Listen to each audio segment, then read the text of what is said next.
Welcome to the Simply Real Life podcast. I'm Sarah, the founder of Simply Real Health, here to help you simplify, amplify, and elevate your life. This show is for those of you who want the real talk on how to live a more intuitive and intentional life, a life that's healthy from the inside out, and one that feels more effortless, aligned, simple, and more alive. We cover it all, from health, wellness, mindset, motherhood, daily habits and rituals, to business and relationships, creativity and growth, and tiny tricks to feeling your best, and the energetics behind it all filled with personal stories, unfiltered conversations, and of course, answering all of your burning questions, all in the way of simplicity and keeping it real, so that you can create your own version of your healthiest life. Let's do it. Hi, you guys, and welcome back to the show. I'm so glad that you're here, and just thank you for spending time with me. As you probably know, if you follow along closely, I celebrated a birthday back in the end of August, and every year around my birthday, it always feels like this huge reflection time for me. And I don't know if the same is true for you or not, but it's this natural pause and time to really take in, where am I right now? How are things going? How am I? How am I feeling? How am I doing? What things are going on in life right now? And what things do I feel really proud of? And what things am I still working through and figuring out? And I just feel like there's never a time or place where we feel like we're completely done with growing and learning. And I feel like every new year, there's these new opportunities that we can never really see at the beginning of the year, but that when you look back, you can start to piece together parts of the puzzle and start to weave through some themes, even of like, wow, that was something big that I needed to learn. And so I always love and treasure that time. And I really do try to take the day. I try to do it on my birthday, but just to sit down and have a little bit of a longer time to write in my journal about the year and what I'm proud of, what things really felt like they're going really well, what things am I wanting to maybe focus on a little bit more, but I guess even more so than planning ahead for the future, because I feel like there's so many times and places where I do that of looking ahead and curating and actively thinking about what I want to create. But I also think it's just as important to have time that's just purely reflecting. So I do this around my birthday. I also tend to do it around the end of the year, where it's about what things are you really making progress on? And unless we have those moments and times where we're forced to ask ourselves that question, we don't often even acknowledge it, that we have grown, that we have changed, that you do feel really proud of some of the things that you have done or created or accomplished or changed. And so in today's episode, I just wanted to share not necessarily the things that I'm most proud of, because those feel a little bit more private to me and they're tiny things that you would probably laugh at, some of them, but thinking through what some of the biggest lessons that I've learned in the last year, because I feel like as I get older every year, it just becomes more about recognizing how I've grown and things I feel proud about, but then also what have been the biggest lessons? Like, what are the things that I'm walking away from this year feeling wiser in? And maybe I can save you some time or give you some ideas of things to think about in your own life. So one of the first lessons I feel like that was so present for me in the last year that really made such a big difference was learning how to put my body first and my business second. I feel like if any of you are entrepreneurs, you will probably laugh at this, because for so much of my life, I have always put my career and my business and my drive and my passion at some points before my health, even though my health is also my passion and also connected to what I do. But when it came down to the two, if there was ever a question, I would be focused first on my business or productivity. And something that has become so apparent is that my body has to come first. Even in my day, prioritizing my workouts, prioritizing my mental time, I think especially so as a mother of two, there are so many more demands on my time that if I don't put that first, it will most likely, the day will get away from me and time will get away from me. And so When I put my body and my health as my first priority in the day, helps my business always. Think about that. If you do that first, the downstream effect of what that does when your physical health is taken care of, your mental health is taken care of, you feel energized, you feel more organized, you feel like you can take on the world, you feel like you have a lot more bandwidth or more efficiency when you do sit down to do something. And that has been the biggest change for me this year. And I know some of you are probably thinking, if you do have a family too, I have even found if I think to myself, my body first, my health first, then my family, and then my business, it shifts my priorities in such a way where I'm like, okay, got it. So if I only have time for one thing today, it's going to be doing something for my health. Because I know that if I do that, I'm going to be a better mother. I'm going to be more present. I'm going to be more efficient. I'm going to be more connected. I'm going to be more myself, which ends up serving everybody else around me. If I do that and I can take care of myself, my clients feel the same. If I'm running in groups at the same time, if I can be fully on, the downstream ripple effect is crazy. So the natural progression obviously is very different, where we're taught to put our work or our business first, and then maybe your family, and then any scrap of time that we never have to then take care of yourself. And we always hear taking care of yourself enables you to take care of others better or other things in your day better. But to me, something shifted when I just kept it as simple as my body first, or my health first, then my family, then my business. So shifting of priorities has been happening for me for sure in the last year. When I get a little unclear or anxious or not sure what to do next or what to do first, how to prioritize things, I always come back to that, and it's made such a big difference.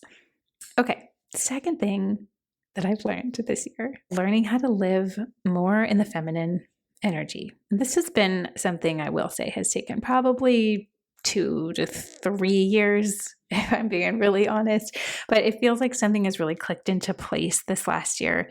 And I know I've talked about this on the podcast a little bit, but living in the space of more feminine energy just means you're living a little bit more in receptive mode. It's not about achieving and doing and checking things off your list in this hyper productive way of going about your life and your day. And it's always kind of a little on edge and there's a lot of energy. And that's how we are taught and trained to be. To be productive is to be valued and worthy in the world. And it's really been this constant unraveling for me of reminding myself that I do want to feel like I have always had a tendency to lead more with that masculine energy, I think, especially running a business, but I do so in other areas of my life, like organizing my family for all these different things and planning stuff and taking care of a lot of that, but learning to live more in the feminine and lean into it a little bit more instead of avoiding it or thinking that it's less than, but more of that internal peace and space and delight and just leaving a lot of the striving and the hustling behind. A lot of that pressure that I would put on myself to be constantly achieving and doing, and a little bit more feeling at ease when I am just being with my kids or slowing down or cooking a meal or doing something more creative or being out in the garden or in nature, feeling at ease in those situations versus feeling like, okay, and now I have to get right back into things. And so it's something I think I will always be working on, but the more that I do it, the better it's really starting to feel. And the more I can see all the ways that I had been putting just so much pressure and all these crazy expectations on myself that just were adding up to a lot more anxious feelings than really needed to be there. The next thing I have learned this year is streamlining and simplifying. And I feel like this has also taken me a while to do, but it's something I always come back to. How can I make this easier? How can I make this lighter? How can I make this more fun? And even in a work setting, like streamlining things. What are the tasks that only I can do or really, really want to do? And then finding support for all of the other millions of things that need to be done. And so it's been a huge growing curve for sure. And it's something that I feel like I still need to continue to work on, but I feel like I have come so far in learning to trust that a little bit more and trust the simplicity of things, when it feels overwhelming, when it feels like there's too much going on. How can I lighten this? How can I streamline this? How can I make it easier? And setting up just like better systems in general, like systems around our house, systems for where things go in our house, routines, how we take care of certain things, how we do things. I think has been a big year of growth in terms of creating structure and creating process. Even though I am such a like free wheeling kind of person, I'm definitely more of that creative type of person. Structure doesn't necessarily come as my norm or as my natural tendency. And so building that in comes back to the balance of masculine and feminine. I may lead more with feminine in my creative world with work, but I also need that structure. Like you need both of those energies and being able to tap into them at certain parts of your day or in certain roles that you have in your life is so, so helpful. The next thing I've learned in this last year is just how important strength is. And are you getting sick of me talking about this? But to me, it's been this deep feeling more supported in my body. And it's been also a funny thing because I think I've always done that. I've always really prioritized working out and strength workouts and doing weights.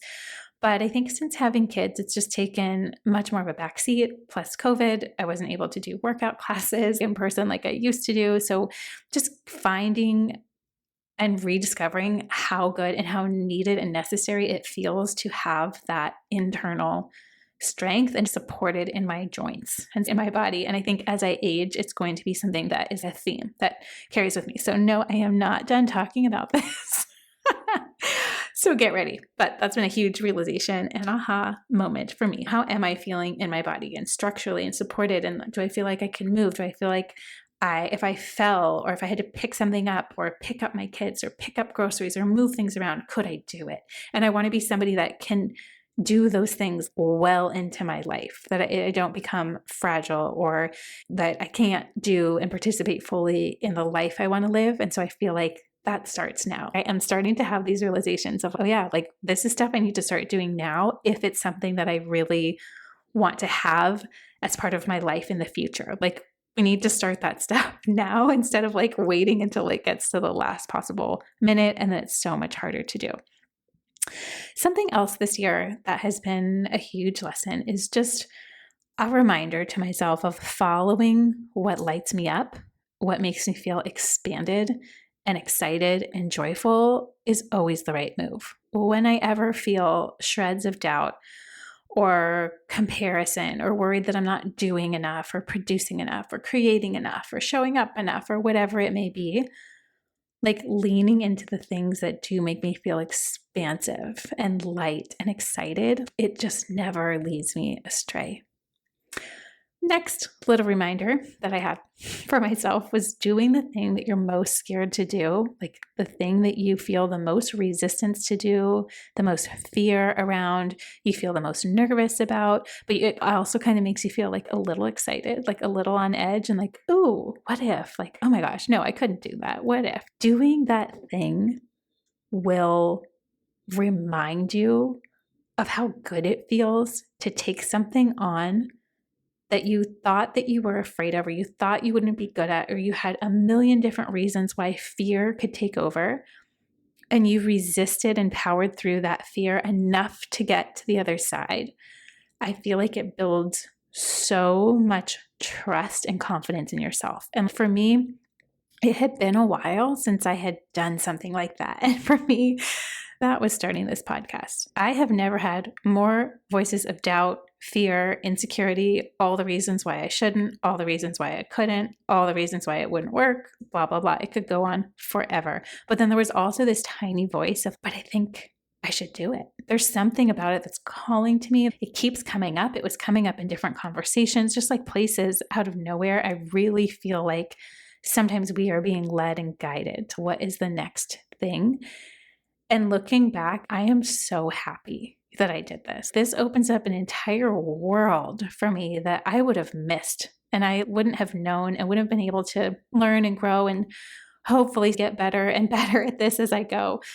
But just that reminder of sometimes the things that we're most afraid of can be conquered, but you have to stay with yourself and you have to feel that resistance and power through enough to get to the other side. And what you learn about yourself in the process is irreplaceable. Like it can be life-changing, really, what you do and what comes out of something like that. Another lesson that I had this year coming up over and over again was this reminder of just not settling, like not settling in my life, truly trusting my gut and my instincts, and always coming back to how I want to feel. What's the feel I want to have? And if it's less than that, I don't want it. This process came up over and over again in so many different ways of holding out for what I really actually want. I can say that for team members on my team. I can say that for finding new childcare, for finding the school for Noah, just in all the ways that I want to be spending my time or with people, or maybe it's with friendships. Of that reminder, just like trust your gut. And really building in some moments of quiet or reflection can help with that so much. Being able to say, like, what do I actually feel here? What's my gut telling me can just be so, so helpful. Next lesson I had was leaving margin in my life. I don't know about you, but I, in the past, have tended to be a person who likes to pack things in, maybe a minute or two late because I'm packing something else in or trying to do a bunch of things at once. And this last year, and I feel like this has been so helped by having babies, is leaving a little bit more margin, a little bit more space in my life. And I mean that in my calendar, like the things that I commit to, even social commitments, work commitments, things that I take on. It's not like 100% a hell yes, it's a no, because I want to leave a little bit more time and room, because A, things can be a little bit more unpredictable these days and doesn't always go according to plan. But B, the feeling of space and a little extra wiggle room. I've been able to realize that what that can be filled with is so much more meaningful than just random commitments or trying to pack so many things in. It's not about the amount of things I'm doing. It's about the intention behind it and how present I am. So not packing my schedule back to back leaves a little bit more room and time so that I could wander out into the kitchen while my kids are eating lunch and have a few minutes with them. And that feels so much better than being this stressed out mom who's always rushing and pushing and hurrying the kids, leaving a little bit more time before drop off or pick up to get everybody ready, and just know it may take a while, having a little bit more patience with that. So leaving margin has just been huge in so many different areas. I feel like I got just a few more to go. Here's a big one though. That my worth is not defined by my work or what I do during the day. I find even on the days where I'm not working, so on the weekends or on Fridays when I take off to be with my kids, that my worth is not defined by what I do or how productive I am, or by work or what my role is that day. I am worthy no matter what. And for some of you, that will make sense and resonate. And for other of you, it may not quite yet. But I think so many of us, especially if you're a driven person and you have these big dreams and you have big goals, and that's amazing. And there's nothing that I want to take away from that. I don't want to take away that part of myself. I love that part of myself.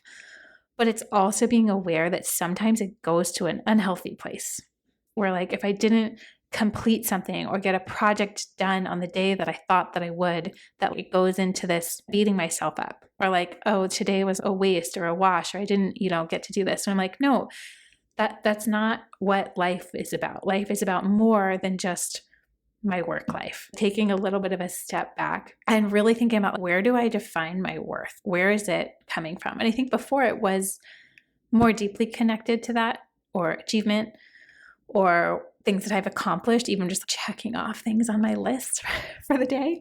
Maybe some of you will relate to that. But slowly over this past year, maybe even two, there's so much more to life than that for me. The next lesson was, I think, coming off of different life seasons where I was pregnant, recovering, giving birth, and postpartum. And then it really, truly takes me 2 years to feel back to myself, back to my energy, back to my space, back to my physical body, mentally, and feeling more complete. I feel like after Noah was born, I was just waiting, and you're just so wanting to get back to feeling like your normal self.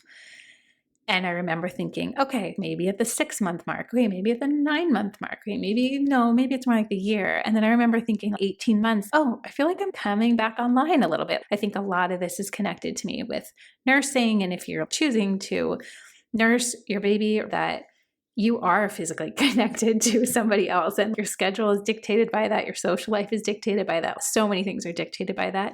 And so once that eventually stops, that there is this new version of you that comes out, but it's not strong in the beginning. And I just remember thinking, okay, this is a reminder for next time. It really wasn't until he turned 2 that I felt all of those things like more fully. So any of you mamas out there, this is just my experience, but I was reminded of that again this year as June turned 2. Wow, okay, I really feel like I do have a little bit more bandwidth or time to be working or to be running an errand or to be my own being, not just only connected to my kids at all times. And so it's just a little mental note to myself that it just takes more time than you ever expect it to. 2 years from the point of giving birth. So that's probably like a 3-year process in total of going through the pregnancy, giving birth, postpartum, nursing, if you're choosing to do that. There's this whole process that's years. And that seems wild to say, but it is. And I think it's really cool. I think what happens on the flip side of that when you come out of that process is you're like, wow, I'm new and I'm different and I see things in a different way. I know myself in a different way. And so it's been very much a process of that I've been just reveling in lately. Okay, the last one I have is knowing that there are going to be years where it's so much more about growth and forward movement. And then other years, it's just about realigning, resettling, redefining, trusting the process and timing, but staying true to your heart and to your spirit of things. There's going to be certain years where it feels like there's a lot of change and a lot of activity and a lot of energy. And then there's going to be other years where it's smaller tweaks and little adjustments on things. But I think the benefit of reflecting at the end of each year is that then you can see and then start to know and trust some of the patterns going forward of I've been through something like this before. Those are my reflections on the process of aging and growing older. What a gift that is to be able to see things with a little bit more wisdom. Stepping back, looking at the bigger picture is not something that we're naturally wired to do. And so making little pockets of time for reflection to really take things in, it's just been one of the most helpful things I have ever done for myself. So if you feel inspired by this, I just encourage you to try it. And maybe you don't even have to wait until your birthday or the end of the year, but try it now. Just think about the last year as a whole. What are the things that you've learned? What are the things that you've grown in? What are the things you feel proud of? What are the things that when you walk away from this year, what are you taking with you? Because there's always really juicy tidbits that we can take with us. So I hope that this episode was helpful, maybe 1 or 2 things to try in your own life. And if you do, let me know. I would love to hear. Come find me on Instagram. That's Simply Real Health. You can send me a message or a DM. I love knowing when you guys try stuff and are learning and experimenting and playing in your own life. And if you can't tell, something that I do often and I find really fun. I hope that you do too. Thanks so much for being here this week, and we'll see you back here next week. If you enjoyed this episode and want more like it, make sure you're subscribed to the Simply Real Life podcast wherever you listen to podcasts, and maybe share it with a friend or 2. That would mean the world.